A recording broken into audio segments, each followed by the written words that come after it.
Donc ça, c'est la réalité. 30% des chrétiens, sur les 2,7 milliards, rejettent tout simplement le baptême comme étant central pour la rémission des péchés et le don du Saint-Esprit, ce qui est complètement, totalement et absolument contraire aux déclarations claires de la parole de Dieu dans tout le Nouveau Testament, ce qui est complètement, totalement et absolument contraire aux déclarations claires de la parole de Dieu dans tout le Nouveau Testament.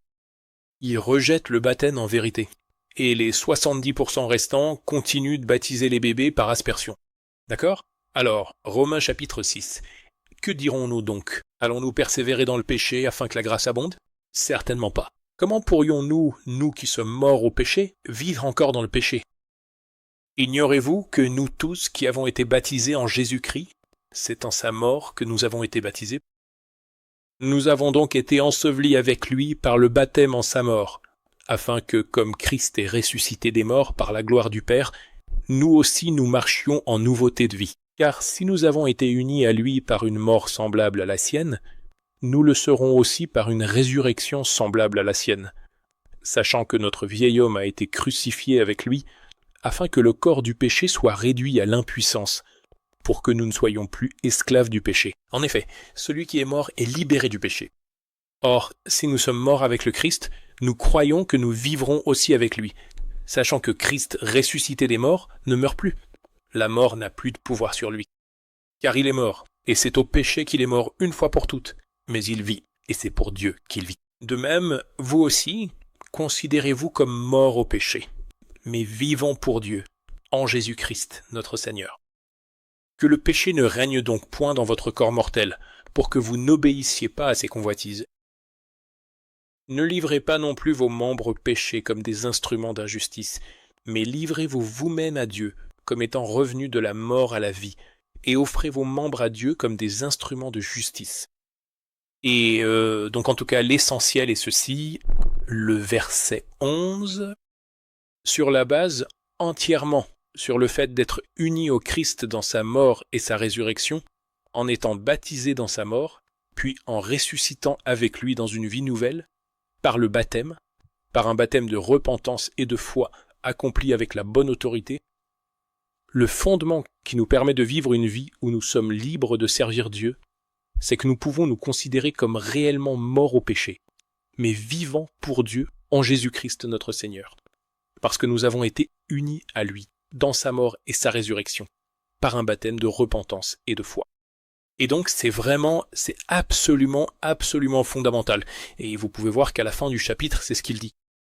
À la fin du chapitre, il dit « Mais maintenant, étant affranchis du péché et devenus serviteurs de Dieu, vous avez pour fruit la sainteté et pour fin la vie éternelle. Car le salaire du péché, c'est la mort, mais le don de Dieu, c'est la vie éternelle en Jésus-Christ, notre Seigneur. » N'est-ce pas incroyable? Et puis, par exemple, si vous regardez dans Colossiens, voici ce qu'il dit ici. L'apôtre Paul déclare solennellement « Car en lui, en la personne de Jésus-Christ, habite véritablement et corporellement toute la plénitude entière de la divinité suprême, et vous avez tout pleinement en lui, qui est le chef de toute principauté et de toute puissance. C'est en lui que vous avez été circoncis, d'une circoncision qui n'est pas faite de main d'homme, mais de la circoncision de Christ, qui consiste à dépouiller le corps de la chair. Ayant été ensevelis avec lui dans le baptême, vous êtes aussi ressuscités en lui et avec lui, par la foi en la puissance de Dieu, qui l'a ressuscité des morts. Et vous, qui étiez morts par vos offenses et par l'incirconcision de votre chair, il vous a rendus à la vie avec lui, en vous pardonnant toutes vos fautes. Donc, encore une fois, nous sommes ensevelis avec lui dans le baptême, puis nous ressuscitons avec lui pour une vie nouvelle. Et là, vous pouvez voir, voici l'exemple de Paul l'apôtre. Il est terrassé par la puissance de l'esprit, et Jésus lui parle depuis le ciel. Il dit « Saul, Saul, pourquoi me persécutes-tu » Et Saul répond « Qui es-tu, Seigneur » Et il dit « Je suis Jésus que tu persécutes ». Et Paul est aveuglé, et vous savez, il a rencontré le Seigneur avec puissance sur le chemin de Damas, et il est conduit par la main jusqu'à Damas, où il finit par séjourner chez Ananias, qui est un disciple mûr à Damas. Et puis, après 3 jours de révélation incroyable, et vous savez, il a vécu cette expérience extraordinaire avec le Seigneur, mais il n'est pas encore sauvé, il n'a pas été baptisé. Il n'a pas encore expérimenté la puissance régénératrice du baptême et la rémission des péchés. Parce que, comme vous pouvez le voir, Ananias, au verset 13, vint vers moi, se tint près de moi et me dit « Frère Saul, retrouve la vue ». À ce moment-là, j'ai levé les yeux vers lui. Et il a dit « Le Dieu de nos pères t'a choisi afin que tu connaisses sa volonté, que tu vois le juste et que tu entendes la voix de sa bouche. Car tu seras son témoin auprès de tous les hommes de ce que tu as vu et entendu. Et maintenant, pourquoi tardes-tu?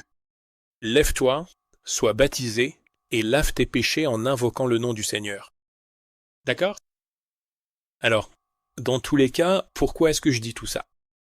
C'est parce que j'ai passé absolument toute ma vie entière, toute ma propre vie d'enfant, en étant totalement piégé au sein d'un système religieux, où il n'y avait malheureusement ni baptême considéré comme valide, ni même le moindre don véritable du Saint-Esprit.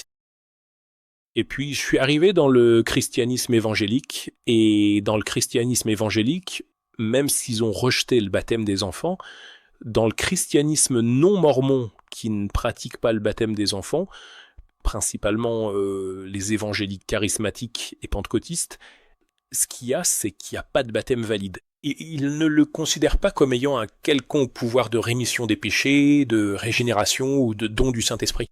C'est juste un rituel superficiel qui est en réalité facultatif et qui n'a rien à voir avec la régénération, la rémission des péchés ou le don du Saint-Esprit.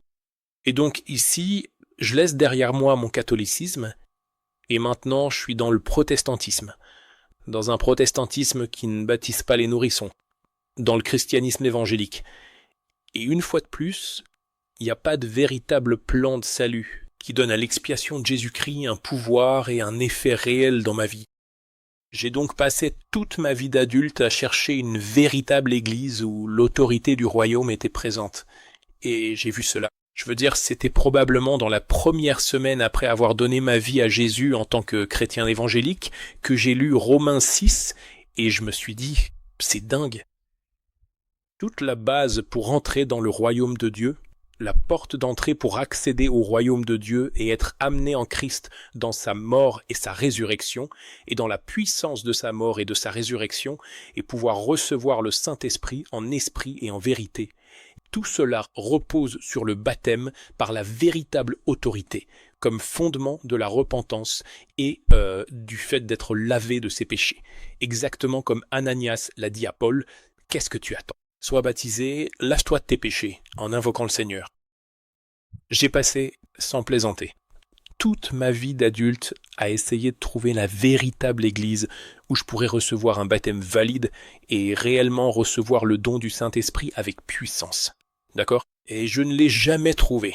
Jusqu'à ce que je sois enfin baptisé dans l'église de Jésus-Christ le 19 mars 2023. C'est tout simplement incroyable. Et d'accord, donc ici vous avez le christianisme qui est prêché sous 50 000 formes différentes, et pas une seule de ces formes, à part la restauration de l'église de Jésus-Christ des Saints des Derniers Jours, avec des apôtres et des prophètes vivants, et les clés de la prêtrise. Donc il y a l'autorité, à travers la prêtrise de Melchizedek et la prêtrise d'Aaron, de baptiser validement, avec la véritable autorité, les gens, et ensuite ils peuvent recevoir la prière pour obtenir le Saint-Esprit comme compagnon constant et être véritablement incorporé dans la mort et la résurrection du Christ. Cela n'existe que dans l'Église de Jésus-Christ des Saints des Derniers Jours. Et nous sommes sur les 2,7 milliards de chrétiens. L'Église de Jésus-Christ des Saints des Derniers Jours représente environ 1 sur 160. Donc pour chacun d'entre nous, il y a 160 personnes dehors à qui on a vendu un chat dans un sac. On leur a dit qu'ils pouvaient entrer dans le royaume de Dieu en étant aspergés ou immergés étant bébés, ou en demandant à Jésus d'entrer dans leur cœur pour devenir leur Seigneur et Sauveur personnel, ou simplement en croyant que le Christ est mort pour leurs péchés, mais qui peuvent réellement entrer en Christ, qui peuvent revêtir le Christ. Qu'est-ce qu'il est écrit? Je crois que c'est dans Romains chapitre 8. Tous ceux qui ont été baptisés en Christ ont revêtu le Christ. Si vous n'avez pas été, en fait c'est dans Galates, je crois. Si vous n'avez pas été baptisé en Christ, vous n'avez pas revêtu le Christ, d'accord? C'est par un baptême valide que tout cela devient réel. Ça a le potentiel de devenir réel. Et il n'y a aucun endroit sur Terre. C'est comme si, pour chaque personne qui est validement baptisée dans l'église de Jésus-Christ des Saints des Derniers Jours, il y en a 160, probablement 100 d'entre elles ici, qui se font asperger étant bébés. D'accord ? Et ils finissent avec une forme de piété ils ne sont pas réellement incorporés dans l'expiation de Jésus-Christ. Et la puissance de l'expiation n'est pas véritablement libérée dans leur vie. Et puis, de l'autre côté, les autres 30%, les gens lèvent juste la main et demandent au pasteur de prier pour eux, ou s'avancent lors d'un appel à l'autel, ou récitent la prière du pécheur, ou font quelque chose qui n'a rien à voir. Il n'y a pas de baptême valide. Il n'y a pas d'incorporation réelle. C'est comme si tu ne comprends pas que l'Église de Jésus-Christ est absolument unique et que la restauration du plan du salut rend l'expiation puissante et efficace dans la vie d'une personne. C'est comme... Quelle valeur cela a-t-il ? Et à quel point Satan déteste-t-il cela ? À quel point il a détesté que Joseph Smith soit choisi par Dieu pour réaliser la restauration du plan du salut avec l'expiation, afin d'en faire non seulement une forme de piété, mais quelque chose qui possède la puissance du royaume de Dieu. Donc, dans tous les cas, d'accord. Déjà 55 minutes, tu vois ? Alors, la restauration de l'Église est la réponse à la prière de Jésus-Christ dans Jean 17, qui est un fondement humainement impossible d'apôtres et de prophètes, avec Jésus-Christ comme pierre angulaire, ce que, comme il est dit, la véritable Église possède dans Éphésiens 2, 21, qui, selon la prière de Jésus-Christ dans Jean 17, sont un comme le Père et le Fils. Il a dit à ses apôtres, « Écoutez, ma prière pour vous, c'est que vous soyez un, tout comme le Père et moi sommes un. » Et ça, c'est quelque chose d'humainement impossible, que des dirigeants apostoliques et prophétiques extrêmement doués et compétents soient en réalité assez humbles et spirituels pour être un, comme le Père et le Fils, pour être un de cœur, d'âme, d'esprit, d'intention, sans chercher à se faire concurrence, sans essayer de se marcher dessus pour devenir quelqu'un ou bâtir leur propre petit royaume, mais qui travaillent simplement ensemble, comme un seul homme, en tant que témoins spéciaux de Jésus-Christ à travers le monde. Cela n'est pas possible humainement. Humainement parlant, dans tous les domaines de l'activité humaine, religieux, économique, militaire, gouvernemental, les personnes vraiment douées n'arrivent pas à s'entendre entre elles. Ils n'y arrivent tout simplement pas. Ils peuvent pas travailler ensemble comme un seul homme. Et donc c'est ça, c'est la preuve. La preuve de l'adresse du royaume de Dieu sur terre, c'est là où la prière de Jésus-Christ dans Jean 17 a réellement été exaucée à cet égard. C'est-à-dire qu'il y a une restauration du leadership apostolique et prophétique avec la version moderne de Pierre à sa tête. Comme Jésus l'a dit à Pierre, tu sais, je te donne les clés du royaume des cieux. Tu sais, le prophète en chef qui détient les clés de la prêtrise, puis ses collègues dirigeants apostoliques et prophétiques, unis avec lui comme un seul homme, guidant le peuple d'alliance de Dieu. C'est ce que Jésus a prié dans Jean 17, que cela découlerait du sacrifice qu'il a fait à la croix, du jardin jusqu'à la croix, et cette prière n'a jamais été exaucée nulle part sur terre, sauf dans l'église de Jésus-Christ des Saints des Derniers Jours. C'est un miracle stupéfiant de Dieu. Quand j'ai commencé à m'intéresser à l'église et que j'ai commencé à écouter les discours de la conférence et que j'ai écouté le discours du président Nelson, surmonter le monde et trouver le repos, j'ai été tout simplement stupéfait. Je n'avais jamais entendu un enseignement comme ça toute ma vie. Je n'avais jamais entendu une doctrine aussi pure. Une doctrine aussi pure nulle part ailleurs malgré toutes mes recherches à travers les broussailles confuses, la jungle confuse du christianisme non mormon. Donc c'est quelque chose d'incroyable. Alors jusqu'ici, qu'est-ce qu'on a ? Nous avons une connaissance précise de Dieu et de qui il est, le Père, le Fils et l'Esprit. Pas un seul être, mais vraiment notre Père. D'accord ? L'expiation pleinement restaurée dans son but et sa puissance grâce à la restauration du plan du salut, donnée souverainement par Dieu le jour de la Pentecôte et amplifiée par Paul dans Romains chapitre 6. La restauration de l'Église, qui consiste vraiment à placer la direction de l'Église entre les mains de ceux qui incarnent véritablement la réponse à la prière de Jésus-Christ dans Jean 17, des apôtres et des prophètes vivants qui sont un comme le Père et le Fils, ce qui est tout simplement un miracle incroyable sur terre. Ensuite, quatrièmement, D, la restauration de l'Église qui obéit au commandement d'accomplir Ésaïe 49,6, en restaurant les tribus d'Israël et en apportant le salut trouvé en Jésus-Christ jusqu'aux extrémités de la terre.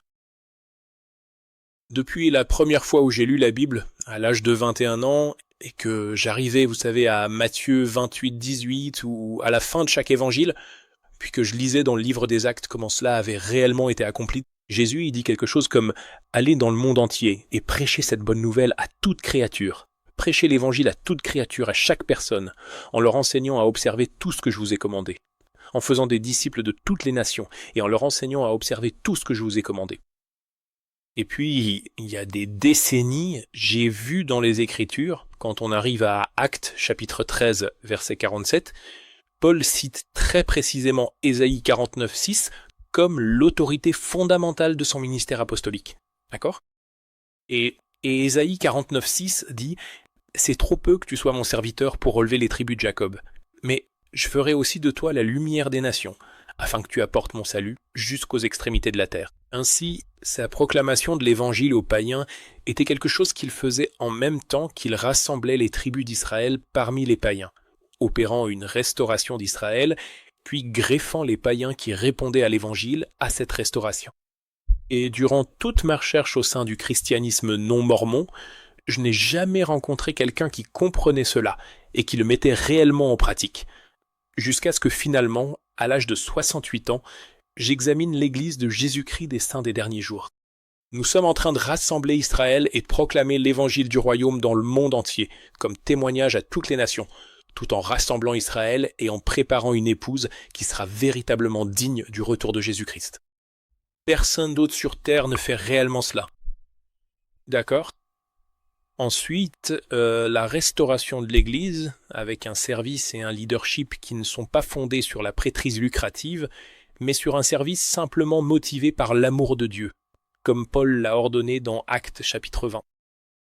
Dans Actes chapitre 20, il retourne à Jérusalem pour la dernière fois, et il envoie un message à l'avance et ordonne à tous les anciens d'Éphèse, où il avait vécu pendant 3 ans, où il avait eu d'immenses fruits et avait élevé ses hommes au rang d'anciens, d'accord, pour être les évêques de tous les chrétiens d'Éphèse, et il leur ordonne de le rejoindre à Milet, et il leur dit « Écoutez ». Il dit « Vous savez que je vous ai averti pendant 3 ans, nuit et jour, avec des larmes, qu'immédiatement après mon départ, des hommes parmi vous vont se lever et dire des choses perverses pour attirer les disciples à leur suite. Alors soyez vigilants. » Et puis il continue. Ces derniers mots pour eux. Il sait qu'il ne les reverra jamais. Et il dit « Vous savez comment j'ai vécu parmi vous. Je n'ai convoité ni l'argent, ni l'or, ni les vêtements de personne. Vous savez vous-même que ces mains ont pourvu à mes besoins et à ceux de mes compagnons. Je vous ai montré, par tout ce que j'ai fait, que c'est par votre propre travail acharné que vous devez soutenir les faibles. Et souvenez-vous des paroles du Seigneur Jésus. Il y a plus de bonheur à donner qu'à recevoir. » Et puis ce furent vraiment ses tout derniers mots. Et il est dit, tous se jetèrent à son cou et l'embrassèrent, attristés surtout parce qu'il avait dit qu'il ne verrait plus jamais son visage. Et ils l'accompagnèrent jusqu'au bateau qui l'emmena jusqu'à Jérusalem. Donc ce qu'il dit là, c'est « Écoutez, des hommes issus de vos propres rangs vont se lever et ils vont commencer à pratiquer l'art du sacerdoce. Ils vont considérer leur service en tant qu'évêques comme un moyen d'amener les plus faibles à les soutenir. Ils vont considérer leur service en tant qu'évêques comme un moyen de se faire un nom, d'essayer de devenir quelqu'un, et que ce serait ainsi qu'ils gagneraient leur vie. Au lieu de faire ce dont je vous ai donné l'exemple, au lieu de ce que je vous ai commandé de faire, c'est-à-dire de travailler de vos propres mains, de prendre soin de votre famille, et aussi de donner votre vie et vos moyens, autant que possible, pour prendre soin des plus faibles parmi vous, et veiller sur le troupeau, non pas pour l'argent, mais simplement par amour de Dieu. Et cela, c'était fondamental. Et tu sais, à ma connaissance, il n'y a pas d'autres églises. Il y a 50 000 églises différentes là-dehors. Elles sont toutes un mélange à un certain degré de sincérité, de désir que les gens connaissent l'amour de Dieu, et puis dans une large mesure de « c'est comme ça que je gagne ma vie, donc il faut que je m'assure, tu vois ». C'est un mélange. C'est prêcher l'évangile pour de l'argent, dans beaucoup de cas. Et c'est juste, tu sais, ça m'a littéralement rendu fou, tu vois, d'être impliqué là-dedans toute ma vie d'adulte. Je savais simplement que c'était mal parce que je lisais la Bible et que je la prenais au sérieux. Alors, ensuite, donc, l'église de Jésus-Christ, c'est tellement merveilleuse. Je veux dire, on a quoi? Genre 35 000 évêques dans, je sais pas, 180 pays à travers le monde, et les évêques et leurs conseillers. Et à tous les niveaux, les membres de l'Église donnent littéralement leur vie par amour pour Dieu et par amour pour Sion, afin de bâtir le royaume de Dieu sur terre. Ensuite, F, notre qualification unique, celle-ci me plaît. En tant que peuple le plus calomnié sur terre, comprendre le pouvoir, l'influence et la subtilité de l'accusateur des frères, et à quel point il déteste la restauration, et en particulier son prophète ainsi que les apôtres, prophètes, voyants et révélateurs qui l'accompagnent, et que le peuple d'alliance prophétique du Père Céleste sera la chose la plus calomniée sur terre, exactement comme Jésus-Christ l'avait annoncé. Bon, est-ce que l'Église est vraie? Jésus a dit spécifiquement dans Luc chapitre 6, il rassemble ses disciples. Il a avec lui les 12 précurseurs des nouvelles 12 tribus d'Israël, les 12 apôtres. Et il a aussi ses disciples fondamentaux rassemblés autour de lui. C'est la version de Luc du Sermon sur la montagne.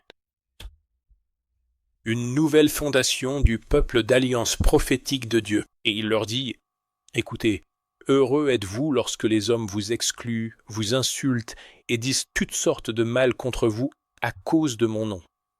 Réjouissez-vous et sautez de joie, car votre récompense sera grande dans les cieux.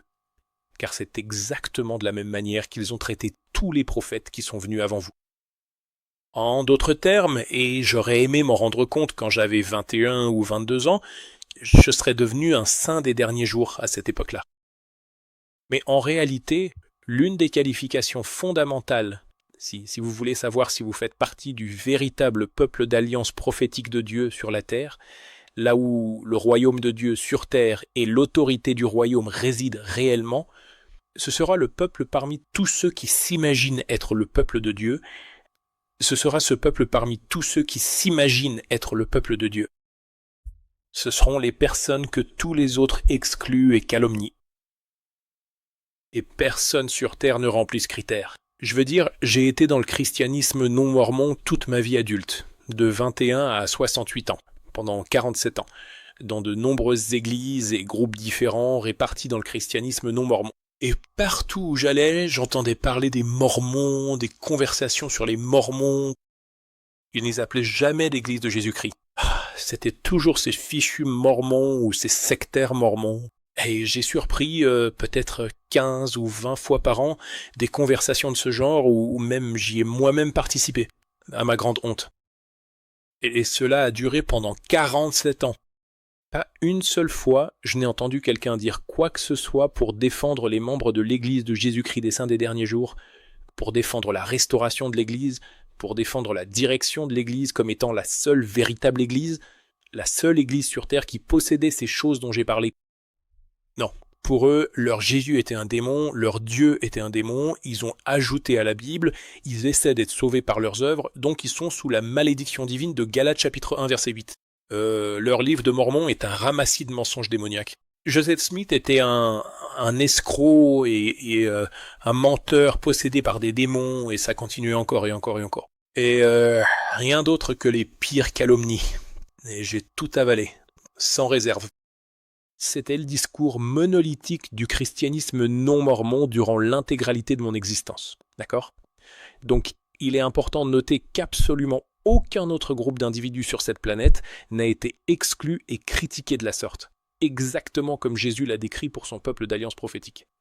Il n'y a véritablement aucun autre groupe religieux sur Terre qui corresponde ni de près ni de loin d'une quelconque manière à l'Église de Jésus-Christ des Saints des Derniers Jours. D'accord ? Donc cela doit être mis du côté « l'Église est vraie » de la balance. D'accord. Et puis bien sûr, et ce n'est vraiment pas le moins important, l'incroyable don du livre de Mormon, et tout ce qu'il représente pour nous en tant que bâton de Joseph, tout en clarifiant et en amplifiant les vérités de la Bible. Toute ma vie, j'ai cru que le livre de Mormon n'était qu'un ramassis de mensonges démoniaques, et maintenant je sais que ce n'est pas le cas.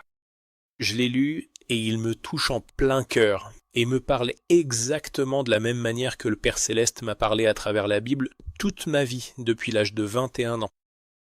Donc je sais absolument, je sais que le livre de Mormon est la parole de Dieu. Et les gens peuvent essayer de le critiquer ou de le discréditer, mais en réalité, c'est magnifique, c'est incroyable, et ce n'est pas de ce monde, pas plus que la Bible ne l'est. Quoi qu'il en soit, à l'heure actuelle, alors, pour quelle raison est-ce que je suis en train de vous raconter tout cela?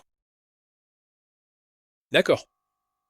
Maintenant, je voudrais conclure. Ça va probablement me prendre encore 20 minutes, donc ça fera 1 heure et demie au total quand j'aurai fini. Je veux simplement vous donner mon témoignage de base sur la façon dont j'ai moi-même traversé une crise de foi, d'accord? J'ai passé toute ma vie d'adulte à essayer de trouver la véritable église, sans jamais la trouver nulle part. À l'âge de 66 ans, je vivais en Australie. J'y étais depuis 11 ans et j'étais épuisé. J'ai dû abandonner.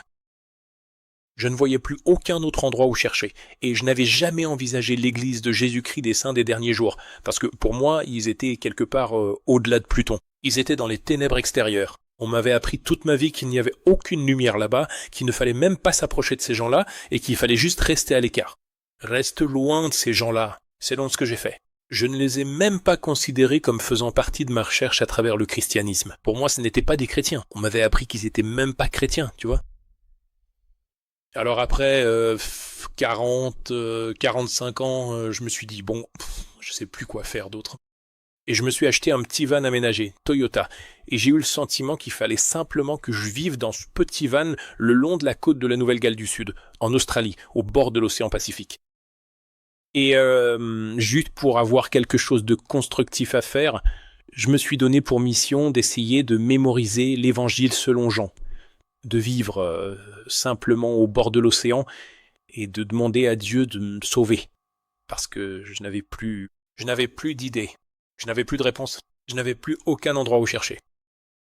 J'étais désespéré, tu comprends? Et j'ai vécu dans ce van. J'ai vécu dans ce van pendant 2 ans. Et mois après mois, pendant 1 an, puis encore une année entière. Et puis vers la fin décembre 2022, je me réveille un matin et je commence à me préparer pour mon travail de mémorisation vers 9 heures du matin. Et de nulle part, ça me frappe avec une grande force. Tu dois découvrir ce que croient les Mormons. Et je me dis, quoi? Pourquoi je ferais ça? Tu dois découvrir. Je n'arrivais pas à me sortir cette idée de la tête. C'était juste dans mon cœur. C'était une influence extérieure. Ce n'était pas mon idée. D'accord, je sais ce que ça fait quand j'ai mes propres idées. J'ai fait ça toute ma vie. Ce n'était pas mon idée. C'était une influence extérieure. Tu dois découvrir ce que croient les Mormons.